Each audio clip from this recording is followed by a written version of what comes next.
आणि दरवाज्यातनं आपण आतमध्ये आलोय. म्हणजे हा जो वरचा किल्ला आहे हा बाले किल्ला आहे आणि खालचा गड आहे तो मोठा आहे. प्रत्येक गडावर बाले किल्ला असतो. मला वाटतं तुमच्यापैकी बऱ्याच लोकांनी अजय देवगणचा आलेला तानाजी पिक्चर पाहिला असेल. त्या पिक्चरमध्ये असं दाखवले, तानाजी मालुसरे कोंढाण्यावर जातात गडाची माहिती गोळा करायला. गडावर किती तळघर भुयारी मार्ग असली तरी एक तळघर असं असतं जे गडाच्या टॉपवरनं गडाच्या बाहेर निघता येतं आणि तानाजी मालुसरे पकडले जातात. पण शेवटी काय दाखवलंय की त्या तळघरातनं ते गडाच्या बाहेर जातात. जे असा झाडाच्या खाली ते दाखवलेलं तळघर आहे हे त्या पिक्चरमध्ये तुम्ही पाहिले. असं तळघर प्रत्येक गडावर असतं. या गडावरचं तळघर तुम्हाला मागे दाखवतो. म्हणजे आता हा इतिहास झाला कोंढाण्याचा. मग खालचा गड मोठा आहे आणि हा बाले किल्ला आहे. शत्रूने तोच जिंकला तर मावळ्यांनी लढत लढत बाले किल्ल्यात दाखल व्हा, दरवाजा बंद करा आणि भिंतीवरनं शत्रूवर लढा. आता वाटतंय की आपण लढाई करतोय आणि आलेलं सैन्य भारी आहे. 5-10 मिनिटांमध्ये दरवाजा तोडून लोक बाले किल्ल्यात दाखल होणार असं वाटतं. लढाई बंद करा, सगळ्यांनी तळघरातनं निघून जा. मग दरवाजा तोडून आतमध्ये आलेला शत्रू विचार काय करेल हे आपल्याला घाबरले आणि सगळे पळाले. गड आपला झाला. मराठ्याची व्याख्या अशी आहे, तो मोडेल पण वाकणार नाही. खरोखर पळायचं नाही. शत्रूचं सैन्य या मार्गाने बाले किल्ल्यात दाखल झालं की आपल्या सगळ्या लोकांनी तळघरातनं गडाच्या बाहेर जायचं. शत्रू गडावर असेल, मावळे बाहेर. बाहेर गेलं की गडाला बाहेरनं वेढा द्या. जंगलात लपवलेल्या तोफा ह्या गडाच्या दिशेनं फिरवा. चारी बाजूने शत्रूची कोंडी करा आणि मग त्याला मारा. मग ही जी लढाईची पद्धत आहे या पद्धतीला काय म्हणतात, मराठ्यांचा गनिमी कावा. अशी लढाई या गडावर कधी झालेली नाहीये. पण गड बांधला किती पुढचा विचार करून बांधला पा. आता पुढे काय काय बघायचंय त्याची माहिती इथेच देतोय, व्यवस्थित ऐका. तो झेंड्याचा दाखवलेला पहिला बुरुज होता.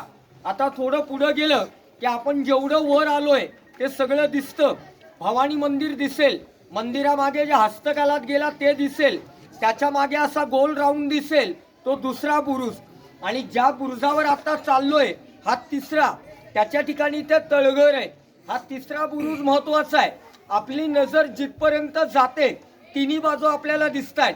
ज्या वेळेला तटबंदीचा रस्ता आपण चालू त्यावेळेला खाली आपल्याला एक घाट दिसेल. तो जो रस्ता आहे हा कोकणातला रस्ता, आंबेनळी घाट. पुढे सावित्री नदी दिसेल, डाव्या बाजूला खेड चिपळूण आहे. पण तेवढ्या लांबचा आज दिसणार नाही कारण वातावरण जरा थंडीचं आहे. हे ज्यावेळी दिसतं त्यावेळी इकडच्या कोपऱ्यामध्ये रायगड दिसतो. आणि ज्या भिंतीवरनं आपण जाणार आहे त्या तटबंदीवरनं मावळे खांद्यावर तोफा घेऊन गस्त घालायचे, तटरक्षक फिरायचे. तो रस्ता आपण थोडासा फिरणार. मग भिंतीला काही ठिकाणी छिद्र बनवलेली आहेत, काही छिद्र तोफांची आहेत, काही बघायला आहेत. ती तटबंदी जरा वर गेलो की तिथे जागा कमी आहे, तो कडेलोट आहे. कडेलोटचा अर्थ लक्षात घ्या. कड्यावरनं लोटणं म्हणजे कडेलोट. पण त्यांची एक फेकायची पद्धत होती. आपल्या काळातल्या एखाद्या माणसाला आपण म्हटलं की आम्ही तुला सगळे उचलून इथनं खाली फेकणार. आजचा मावळा असा आहे, ती दरी बघून आधी अटॅक येऊन मरेल. त्या काळातला मावळा तसा नव्हता.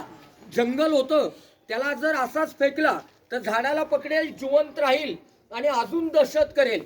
म्हणून पूर्ण तयारीनिशी फेका. त्याला तिथं न्यायच्या आधी त्याला पोत्यात घाला, हातपाय बांधा, धान्याचं मोकळं पोतं आहे त्याच्यामध्ये घाला, पोतं बंद करा आणि कड्यावरनं दरीमध्ये लोटा. कड्यावरनं लोटणं म्हणजे कडेलोट. सजाए मौत.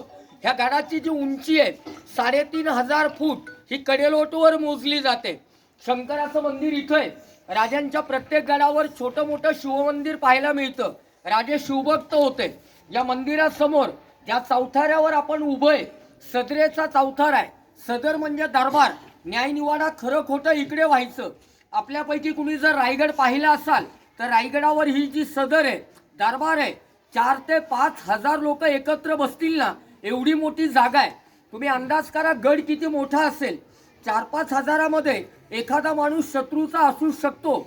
मग स्वराज्याची जर गुप्त खलबत करायची तर तेवढ्या मोठ्या दरबारात करता येत नाही. आपल्याला वेगळा दरबार पाहिजे. वेगळा म्हणजे काय, अष्टप्रधान मंडळ बसेल एवढी जागा.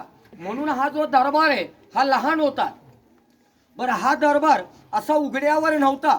इमारत होती, बंदिस्त होतं. ब्रिटिशांना वाटलं की याच्यामध्ये काहीतरी खजाना असेल या लालसामध्ये तोडले. एक प्रथा होती, जर एखाद्याला आपल्या सैन्यात मावळा म्हणून भरती करायचं आहे तर देवाच्या समोर इकडं त्याचा शपथविधी आणि मग सैन्यामध्ये घ्या. सैन्यात घेतलं आणि जर कुणी गद्दारी केली, गुन्हा केला, गद्दाराला शिक्षा एकच. मराठी भाषा आपली सरळ आहे, चुकीला माफी नाही. शिक्षा इथे ठरवा. आणि आता आपण कडेलोटावर चाललोय. जिवंत माणसाला उचला आणि कड्यावरनं दरीत लोटा, ही शिक्षा त्या काळातली. 4-5 हजार लोकांमध्ये ज्या वेळेला एका माणसाला तुम्ही अशी शिक्षा देता त्यावेळी मागचे लोक आपोआप सुधारतात. त्यामुळे दहशत होती, दरारा होता, लोक घाबरायचे. आणि राजांच्या काळात एवढ्या कठोर शिक्षा होत्या म्हणून स्वराज्य घडलं. आपल्या काळात शिक्षा असती तर काय घडलं असतं? अहो, या गड किल्ल्यांच्या डोंगरदऱ्या हे खड्डे काठोकाठ भरून निघाले असते, जागा कमी पडली असती. त्यामुळे आपल्या सरकारने ह्या अशा शिक्षा कायद्यातनंच काढून टाकल्या. काय काय बघायचंय? पहिलं जिथं जाऊ तो बुरुज, तिथे तळघर, खाली पाहिलं तर कोकण कडा, कोकणातला रस्ता, तटबंदीवरनं वर गेलं की कडेलोट, आणि मग कडेलोट उतरून इकडे राजांच्या मूर्तीकडे यायचंय. सिंगल लाईननं चला. मोबाईलवाले, कॅमेरावाले सगळं बंद ठेव, कारण सेल्फीच्या नादात बऱ्याचशा केसेस झालेल्या आहेत. एका ओळी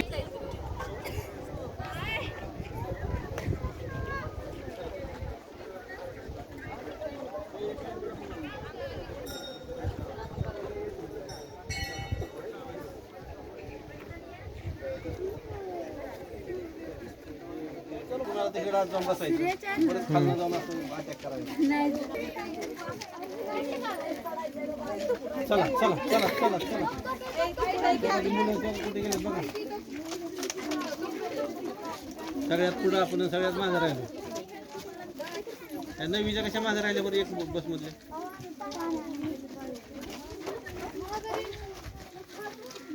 फोटो किती मस्त निघते बघा, फक्त काळं काय निघते. हो, मी असं जातो इकडे. थांब, तुमचा काढू सेपरेट शेवटी काढू. हे चला चला लवकर पुढं, फोटो काढायचा आहे आम्हाला.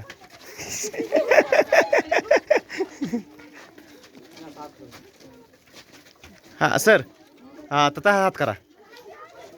हे तर मुली तुम्ही पुढं चला, 1 मिनिट थांबा थांबा सर, 1 मिनिट. 1 नंबर, सुपर निघला. नाही आता माझा व्हिडिओ चालू आहे, कंटिन्यू आहे. असं आहे.